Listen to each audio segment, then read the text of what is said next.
Gold Medalist Viral Full Video Part 5. Ang babaeng ito ay sobrang viral ngayon sa social media kasama ang boyfriend nito habang gumagawa sila ng kalaswan, na kung saan agad itong kumalat sa iba't ibang social media platform. Hindi naman masama ang gumawa ng tawag ng laman basta nasa tamang lugar lalo na at magjowa naman ang mga ito.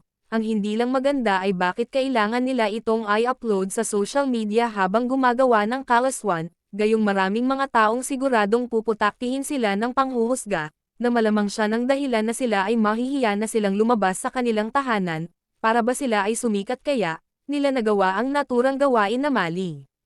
Pero sikat na sila, dahil sila ay gold medalist ng ating bansa, kaya sila tinitingala o iniidolo, pero kung ganito ang mga pangyayari malamang pa sa malamang ay mawawalan sila ng tagahanga dahil nga sa making nagawa. Alam naman natin ang tao ngayon ay makagawa ka lang ng isang mali, lahat ng ginawa mong mabuti ay mababaliwala, ganyan makahusga ang mga tao sa ating paligid, gayong paman kailangan nating ingatan ang ating karangalan, at pangalan, iwasan natin ang ganito ng gawain para wala tayong pagsisihan sa mga darating na panahon.